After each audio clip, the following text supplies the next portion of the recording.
afternoon, and thank you for joining us today. In late January of last year, North Korea shut its border to foreign tourists. Over time, it took additional steps to prevent the domestic spread of COVID-19 and has been largely closed to the outside world for close to a year and a half now. While many developed countries have begun vaccinating their populations, ending the pandemic means ensuring access to vaccines for all countries, including North Korea, to protect their populations from COVID-19 and also to ensure that the global population is able to avoid the evolution of a vaccine-resistant variant. We're fortunate today to have with us Dr. Kee Park from the Harvard Medical School. At Harvard, he is a lecturer on global health and social medicine. Dr. Park is also the director of the North Korea program at the Korean American Medical Association. We've set aside some time at the end of our discussion for questions, and you can place them in either the Q&A function in Zoom or the chat function. With that, Dr. Park, thank you for being here. We have all been living with COVID-19 for more than a year now.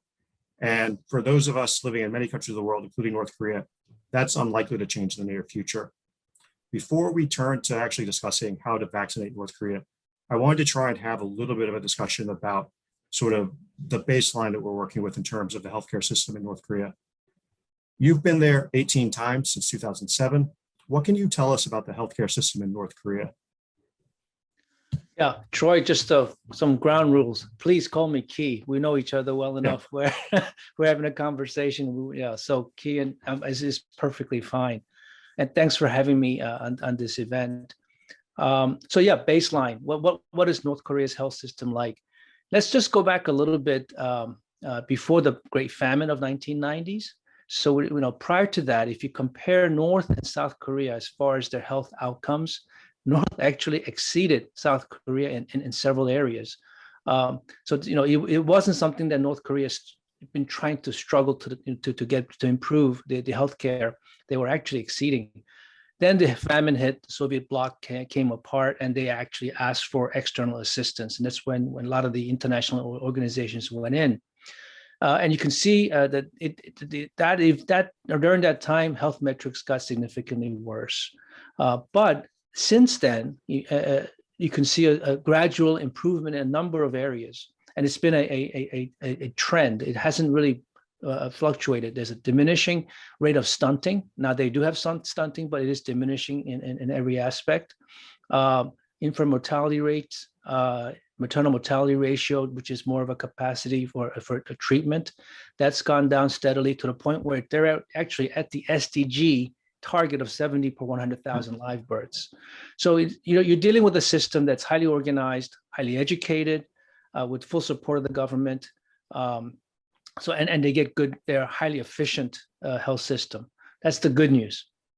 Now the bad news, the bad news is North Korea is a low-income country. They're poor, and there are multiple reasons why they are not able to develop economically, and we might be able to get to that a little later.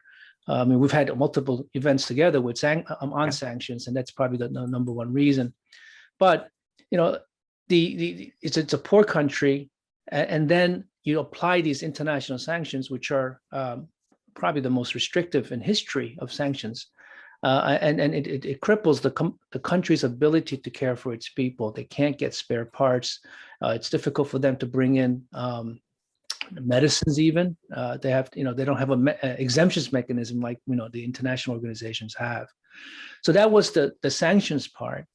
Then the COVID hits, right? So when you get a pandemic like this, North Korea's strategy really is to prevent the virus from coming in the first place. They recognize their health system, the curative services, treatment capacity is not that robust. And so the best strategy, and I happen to agree with them, is let's prevent it from coming into the country in the first place. And I think they did a very good job of that. I think I read your piece on national interest. I agree with you. At a minimum, I think they've been able to avoid a major outbreak of some sort. And you can see that in their level of confidence in having these big gatherings and things like that. But it's actually had also a negative impact on the health system. So you've had the pre-COVID, sanctions, stressed health system, and then now you've got a system where there's nothing coming in or going out, right? So there's supply chain issues. You've also got a lockdown, which prevents people from seeking healthcare when needed. So you've got, multiple reasons. And then other diseases. So you've got an economy that's probably taking a heavy hit. Then you've done some work on that as well. 70% of the imports or trade with China is gone, right? What that tends to impact the population that depends on that trade, right? And so there's worsening poverty levels for sure, and all these things contribute to increase in non-COVID excess deaths. So this is I just took you through sort of baseline and what was just happening prior to COVID, and then what's probably happening now. No, and I think this is a good point that, even if North Korea, and, I was on an event with you where you talked about this, and I think you're right that by sealing the border and everything, they've been able to largely keep it out. There may have been a few small outbreaks, but it doesn't seem like there's any evidence there's been like a major outbreak in North Korea.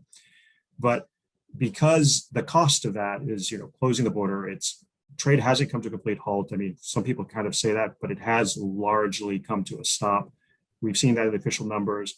We know that the Chinese, well, not the Chinese, but the North Koreans rather, have given orders to, not let anyone cross the border for smuggling and other things.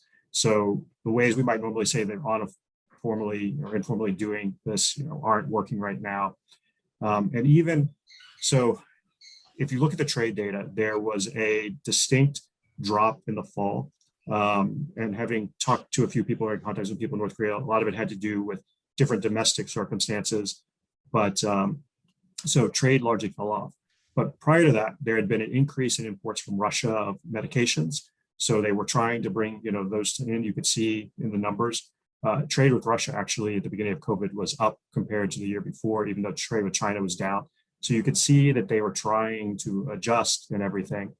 But then you get to about, November, December-ish, and the border literally just comes to a halt. Like trade with Russia eventually goes to zero. China, it's very minimal. There's been a little bit opening up, but it's largely on the food side, trying to take and import more agricultural goods, things like fertilizer and some food. So there has been this, and I think you're right. We don't talk about what are the non-COVID related additional deaths that might have occurred. That being said, and you've sort of touched on this already, but maybe you can provide, what are some of the key things you think that because of this closure, they're probably missing other than, food that they need to feed the population? Like, are there any medical supplies that we should be specifically worried about that the border closures probably have held up? Yeah, they were having trouble acquiring parts prior to the pandemic. There's, the steps that they have to go through to engage with an external vendor and get approval to purchase parts legally. It's probably that legal pathway is probably shut. So, and then now with the border being shut, I don't even see if they were able to get it, through the transactions to somehow bring it in.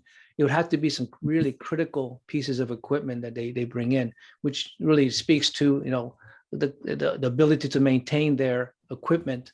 I think it would be very, very stressed currently. No one knows because no one's been, my last trip there was November of 2019. They were actually doing really well in the sense that they were investing in the health sector. They had just renovated the operating rooms, all of them, at the Pyongyang University Medical College Hospital. Finally with oxygen coming in through the pipes rather than using tanks. They had developed some I saw ultrasound machines being developed and manufactured for domestic use. There's a CAT scanner, a prototype, a CT CAT scanner that they developed as a prototype, and they were using it in at least one of the places, and with decent image quality. So there were things that are going really well in the sense that so they became a lot less dependent on international source of assistance, and they were manufacturing their own implants. Knee joints, spine fixation instruments, they were all being manufactured domestically and being used on patients. So they were adapting to this sort of a culture of isolation, but then you've got this, boom, everything shut down with a huge hit, I would think, to the economy. Oh, yeah. I mean, I think for them, the challenge, isn't just what you need to import, but the things like you said earlier on too, what do you need to import to keep these machines running and everything to make sure you can develop those parts. So I want to turn now to how we actually try to get North Korea vaccinated and help them through this process. There's been a lot of talk in the press and everything about vaccine diplomacy, China, Russia, the United States with its partners of the Quad trying to use vaccines for diplomatic objectives. But North Korea so far, at least from what I've seen, seems to have largely stayed out of this. It has asked for vaccines through the COVAX program. Could you maybe tell us a little bit about how COVAX works? Yeah, happy to do that. So as you know, the vaccine development has become a private enterprise or government sponsored, but it wasn't a pooled effort, a cooperation effort of all the world. I mean, each country developed their own, and each company. That created a situation where basically the people who are most powerful and the richest will get the first access to it. And we can see it happening now. I mean, I think 60% or 70% of the vaccines that are implanted, that are inoculated, are mostly living in high-income countries. I think only 2% sort of gotten into the poor countries so far. So the COVAX is really a partnership. Two key partners are Gavi, Global Alliance for Vaccination and Immunization. The other one is the World Health Organization. Interestingly, both of those organizations have been working inside North Korea for decades, right? But what they were interested in is how do we get vaccines, more equitable access to two groups of people. One is the poorest countries, and then, of course, the middle-income countries that aren't as rich as the high-income countries. So they have a COVAX facility, and that is really a group purchasing plan. And then, if you're like a middle-income country, you can purchase it at a discounted rate through the COVAX facility, right? It's bargain, sort of a volume discount, if you will, but it's still self-financed. The governments have to pay for that. Then they have the program COVAX AMC, Advanced Market Commitment. And this is basically a donor-driven program where COVAX collects the money and then allocates based on need and income level to the poorest countries in the world. So that the COVAX AMC program is what we're going to talk about, because that's where North Korea is an eligible country to this donor program. But the way it's set up is that they've set a target of 20% of the population to be vaccinated using the COVAX AMC program. So I'll stop here, or do you want me to go on and tell you where? Yeah, because so one of the things I'd like to talk to you about is, we know North Korea has allotted about 1.7 million doses. Those were supposed to arrive originally in May, so it's this month. It's now been pushed back to July. This is, because the situation in India, all of North Korea's vaccine allotment was going to be a version of the AstraZeneca vaccine produced by the Serum Institute in India. So, I mean, in terms of looking at the broader health picture in North Korea, I mean, what kind of impact do these delays, have? And I mean, how do you think it sort of works towards us getting to the point? Because clearly we need to vaccinate more than 20% of the population in North Korea. Right. So, I think, one of the things that we should talk about at some point is what would it take to reach herd immunity in a country like North Korea? Let me take you through the process that before they were told about the allocation of 1.7 million doses. So when the program was announced at the end of last year, the COVAX AMC set a deadline of end of December, I think, to have eligible countries submit an application. North Korea did that, and then within that application, there are a few things you have to fill in. One is, who's going to be the recipient of these vaccines, and of course, they put in frontline healthcare workers, the elderly, and then after that, the people with comorbidities for the 20% vaccination. So anyway, they applied and they were accepted. The next step is for them to actually submit a vaccination and deployment a plan, really an implementation plan. And they had actually submitted that plan as well. So when I heard some reports that they had not, my understanding is that they actually did in time, and the the team that is supposed to vet that and evaluate the plan for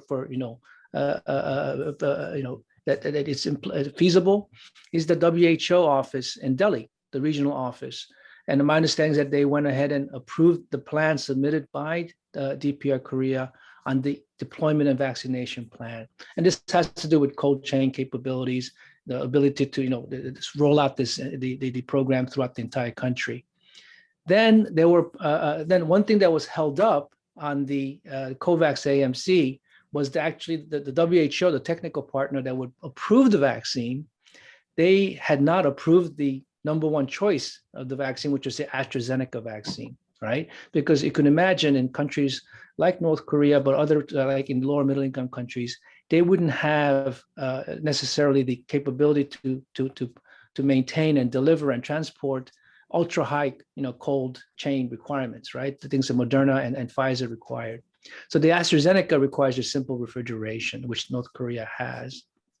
And then, but the AstraZeneca vaccine had not been approved at the point when they were, going back and forth. But the WHO went ahead and approved it in February. As soon as it was approved, then the COVAX AMC recipient countries, they were told about the distribution forecast, basically saying what vaccine they'll get, how much initial tranche of vaccines, and then when to expect that. And North Korea was told they were going to get 2 million AstraZeneca vaccine manufactured at Serum Institute, as you mentioned. I think it was also very optimistic, saying like March, but then no one expected what happened in India with the incredible surge that they had, and that the government, as you said, said stop the exports of these vaccines for domestic use. It's not clear now when they will be able to get these vaccines, but it's definitely now they're talking about second half of this year. And I mean, you had mentioned, and I think you're right to talk about like herd immunity. A lot of times, the loose number you see people put out is like 70% of the population. I've seen something where Fauci suggested it might actually be higher than that. He tends to not want to get into too much detail. Do you think, with North Korea, we should be targeting 70%? Does it need to be higher? What do we really need to do to get them to that herd immunity level? Yeah, I think 70% is a reasonable number. So I'm not sure, why we need a 90% or even higher. The key is in herd immunity, the transmission rate is controllable, right? Is at a point where you can identify it and then isolate. You still need to apply public health measures, even with after vaccination. But I think 70% is a reasonable number. I think North Korea, if they were able to take full advantage of the COVAX AMC program, which is 20%, they still have, let's say, 50% of the population, which is 100 million doses if you're using a 2-dose regimen. It's not North Korea can pay for this. People think North Korea is a country that is always looking for, external assistance. Listen, prior to the pandemic, North Korea's total, the amount of money of external assistance that North Korea received is around $25 million a year. That's like $1 per person per year. This is not something that's North Korea can take it or leave it from their point of view, right? Plus, for the Gavi program, they co-finance. They were actually paying about 20% of the vaccines that they were getting from Gavi for the children's vaccines. They can easily afford vaccines for the entire population of North Korea and to pay for it. And I wouldn't be surprised if they do. That's really interesting. I didn't realize that about the co-finance on the children's vaccines. So, I mean, that's good to know. One of the things, Kee, that you had mentioned, is cold chain. And I think we see that sometimes in the press about the restrictions on what vaccines can be used where. But, I think beyond cold chain, sometimes there are other challenges as well in distributing out the vaccines. One of the things I've seen in the United States, we're one of the largest producers of syringes in the world, and yet we had syringe shortages. Are there things like, needles, because, I mean, you can't just use any needle, that we need to be thinking about in terms of that North Korea might need supplies of, in addition to just simply providing the vaccines? That's a great question. And I don't really have a helpful answer on that. that would be part of the national the deployment and vaccination plan, and whether they have stocks of these supplies. And I think WHO, would be the and the Gavi would be better positioned to answer that question, Troy. So one question for you before I want to move to some audience questions. So anyone watching, if you have a question for Kee, please feel free to go ahead and put it in the Q&A function or the chat function. But we've talked a lot about North Korea taking vaccines from COVAX. If they want to try and expedite this process because COVAX had only promised 20% this year, or if for whatever reason they decided that they wanted to go a different route, what alternatives are there for North Korea to acquire additional vaccines? No, that's a very good point, Troy. COVAX AMC is not the only store, as or a source of vaccines. Now I will tell you, North Korea, they're very risk averse when it comes to health matters. You can see that from their policies, right? The zero risk policy is what I call it. So when vaccines are introduced to their population, they want it to be safe. They trust WHO. So if WHO says, yes, we've certified it, or Gavi, because they've both been working in North Korea. If it's coming from an organization like COVAX with those two trusted partners, I think they're likely to accept those vaccines. If it's coming from a place, let's say, Russia, and it's not clear how effective and the data hasn't been released, I'd be very surprised if they accept that kind of vaccine or even use it on their people. Having said that, when I believe their first choice of vaccine, when they listed the application in December, it was AstraZeneca and then the mRNA vaccines, the ones that had been approved, and then AstraZeneca hadn't been approved, but it was most likely going to be approved by WHO. But since then, the Chinese vaccine has undergone review by WHO, and then they got approval for the emergency use listing. So that's another option for North Korea, and it's, as you know, North Korea has a very open relation, not open, but a relationship that's good enough where they can do bilateral deals, and I would say it would not require any additional monitoring or other conditions for them to get the vaccine. Yeah, and I mean, there had been discussion earlier on that I'd seen in the press that North Korea, Kim Jong-un and some of the elites had received the Chinese vaccine, but I found that highly suspicious at the time because we didn't really know the efficacy of those vaccines yet. And I think if the North Koreans had been confident in that, it would have gone much further than just simply a few key individuals. So one of the first questions we have is from Jung-Hoon Ji at Radio Free Asia. You just mentioned this issue of monitoring. She asks, many believe that North Korea would be reluctant to accept vaccination monitoring. Do you think North Korea will eventually accept international monitoring on vaccine distribution? And then also, if North Korea refuses to cooperate with monitoring, do you think that COVAX will still provide the vaccines to North Korea? Great question. Great question. I agree. The North Koreans are, they don't want international staff in the country, and we know that it presents a security risk from their point of view, even before the pandemic. Now, since the pandemic, they also saw foreigners as a potential source of virus entering in the country. They were quarantined, even though they were in the country, for 4 weeks. Let's say COVAX insists on an international monitoring team as a condition for the delivery of the vaccines, they would have to make sure that the North Koreans do not feel that there's any risk of introducing an international team as a part of the vaccine. Right now, there are zero, absolutely all the international staff have left North Korea as of March. They're all out. UNICEF, WHO, WFP, all those teams. So to reintroduce a team, you will have to address North Korea's fears, the concerns, and make sure that it doesn't represent a risk. I think there's a way to do that, Troy. With the vaccines now, you can actually test the blood of the people who receive the vaccines to show that they're antibodies. So they're and then of course you would need to do multiple and continuous monitoring as far as testing over and over again of these people. So I think there's a way to do that, but North Korea may still say, no, we don't want to have monitoring. We can manage the vaccination on our own very well. Thank you. So the question is, the second part of that question is, would COVID AMC, be willing to send the vaccines without any conditions? So of course, I'm not in a position to answer that question in this, because it's really the board and the people that are running, the Gavi. But I would say that it's reasonable for the COVAX AMC to insist on an international team to go in, but I would never withhold the vaccines on the condition that we're not sending it unless, we have a team going with you.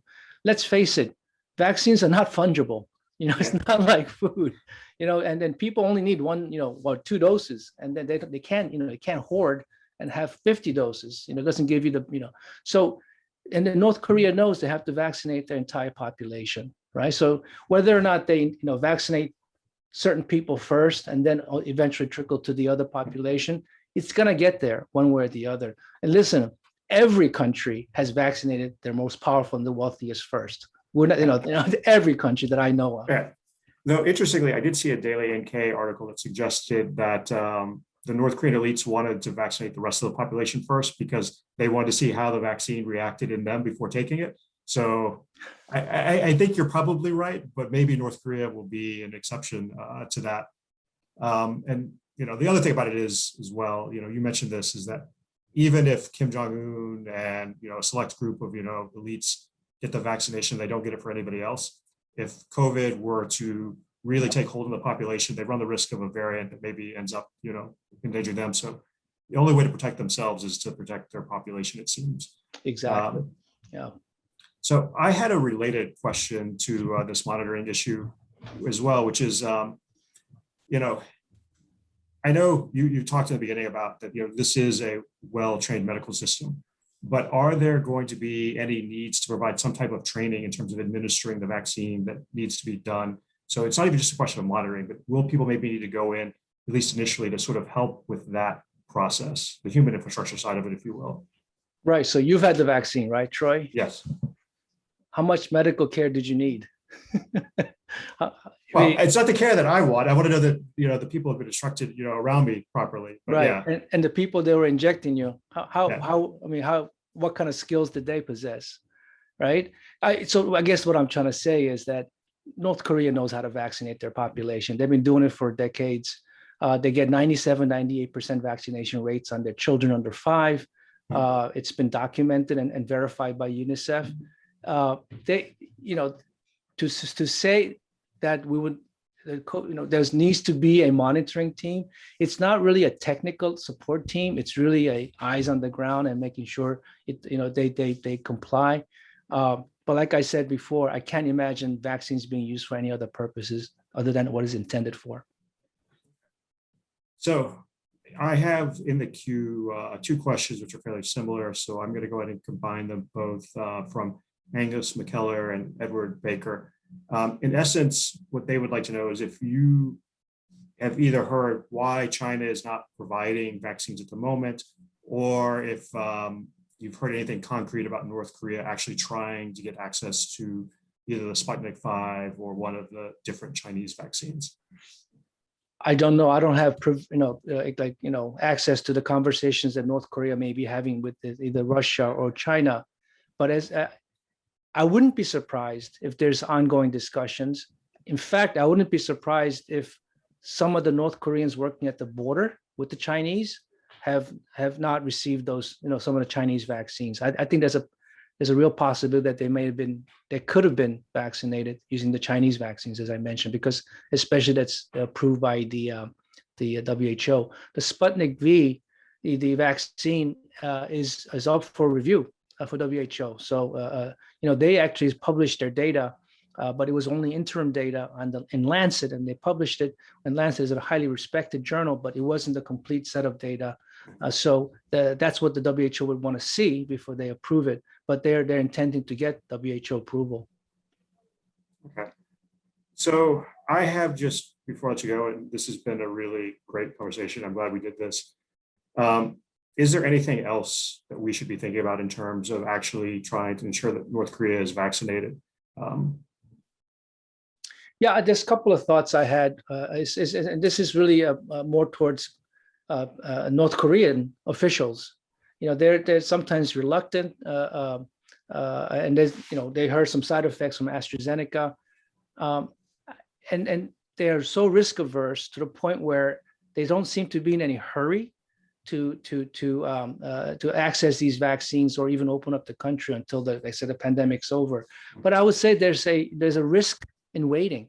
If you keep your population naive and not exposed, at least to the vaccines, there's a couple of issues, and you alluded to this, Troy, in your nice article, that a global pandemic has to be a global effort, right? And if you have a pocket that's not been exposed to anything, and delaying the population to vaccines will have a couple of things. One is they can develop variants, right? And even if a small country like North Korea, if there's a new variant and it becomes and the immunes aren't effective, then the whole world would, and eventually may see that. So I think I know North Korea will need to really access vaccines as quickly as possible, like everybody else. I would like to see them get that the population vaccinated for domestic reasons and also for international cooperation reasons. And I think this is really important. We need to do this for the good, for the population of North Korea itself, but there's also, a global interest in ensuring they get vaccinated, which is to make sure that, we're able to end the pandemic, that we don't have new variants, and that those variants aren't able to, defeat the vaccines we've developed. And I think, this has been, one of the great challenges and frustration about this crisis is that we haven't really seen the type of global effort we need to do that. The Biden administration has taken some steps, but I would say not enough. When you look at the COVAX figures, the Bill and Melinda Gates Foundation is like one of the top 5, or at least top 10, if they're not still top 5 donors. And the fact that, I think the Bill and Melinda Gates should get a lot of credit for that, but it says a lot that, governments haven't stepped forward to take and put forward the financing we need to build the capacity to produce the vaccines and get them out and vaccinated. And so, it means, helping North Korea, it means helping ourselves. And, I think this is really kind of, a key thing for us to work on. Well, thank you very much. This has been really great. I hope we can move this forward more quickly, and, hopefully we can have you back to talk about the success of getting North Korea and others vaccinated. Great. Thanks for having me, Troy. I enjoyed it. Thank you.